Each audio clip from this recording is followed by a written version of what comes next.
मी आलो की मला मोठा हार द्यायचा, मला बुके द्यायचा, मला मूर्त्या द्यायच्या, पांडुरंगाची द्यायची, विठ्ठलाची द्यायची, पण त्यांनी काय सांगितले ते पण डोळ्यासमोर ठेवा ना.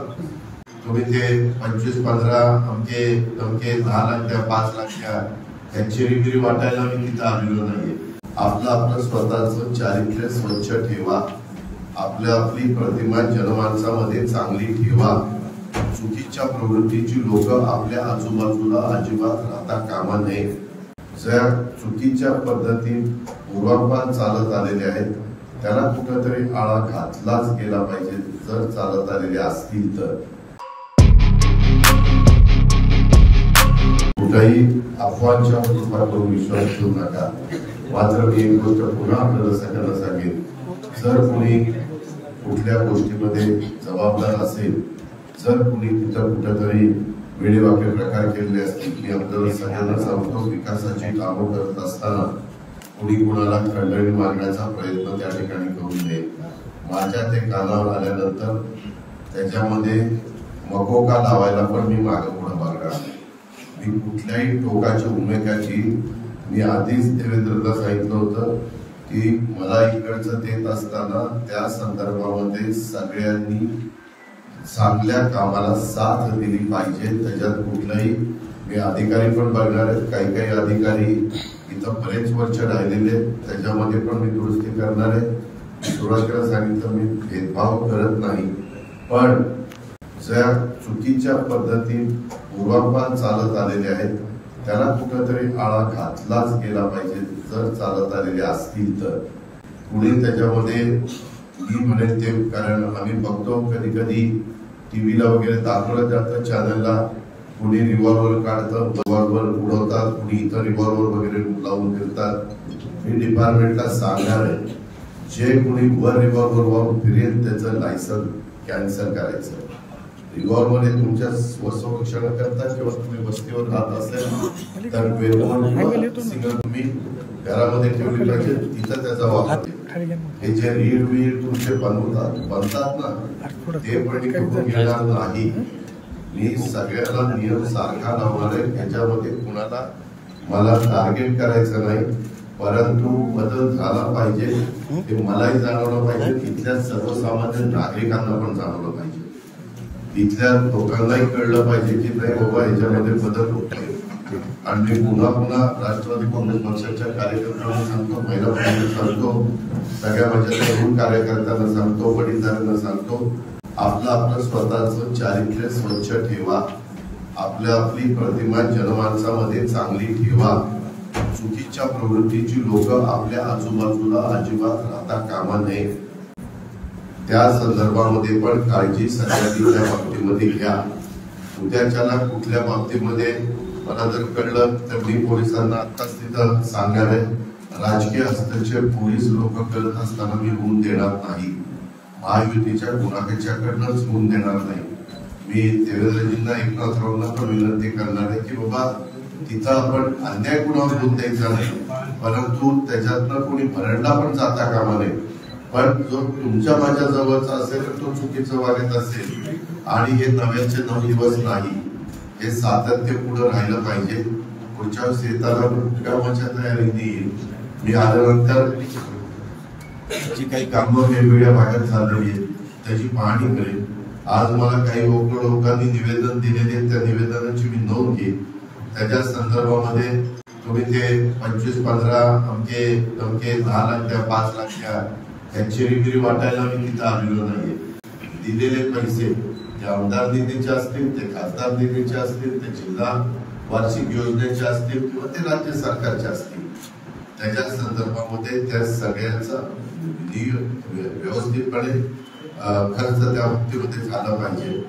आता जे काही स्टेटमेंट कुणाची चाललेली आहे त्याच्यात किती तथ्य आहे, किती सत्य आहे, किती असत्य आहे, त्याच्याबद्दलची चौकशी त्या ठिकाणी करू. प्रत्येकाला आपली भूमिका मांडण्याचा अधिकार घटनेचे शिल्पकार डॉक्टर बाबासाहेब आंबेडकरांनी दिलेला आहे, संविधानाने दिलेला आहे, कायद्याने दिलेला आहे आणि घटनेने दिलेला आहे. त्याबद्दल दुमत कुणाचंच असायचं कारण नाही. पण उगीच नुसतं मी आलो की मला मोठा हार द्यायचा, मला बुके द्यायचा, मला मूर्त्या द्यायच्या, पांडुरंगाची द्यायची, विठ्ठलाची द्यायची, पण त्यांनी काय सांगितले ते पण डोळ्यासमोर ठेवा ना.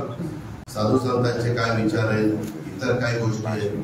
आणि फार तुम्ही अपेक्षा करल्या आता काय दादा आलाय आता काय काळजी नाही, तर ते डोक्यातनं काढा. ते डोक्यातनं काढा. मी जरी तुमच्या जवळचा असलो तरी चुकीचं वागू नका. हे पुन्हा पुन्हा तुम्हाला सांगतो.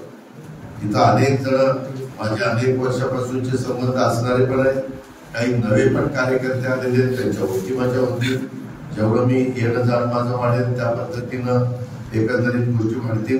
आणि स्वच्छ प्रतिमेचे गाव, लोकांनी असं म्हटलं पाहिजे की बाबा खरंच हे लोक व्यवस्थितपणे काम करतात. या पद्धतीनं आपण पुढे जाण्याचा प्रयत्न करू. आपल्याला कुणाचाही अवमान करायचा नाही. त्याच्यामध्ये जसं जसं पुढे येईल तसं व्यापाऱ्यांची एखादा मिटिंग एकदा घ्यायची, डॉक्टर मंडळांची, वकील मंडळांची, व तुमचं काय म्हणणं आहे, तुमचं काय म्हणणं आहे.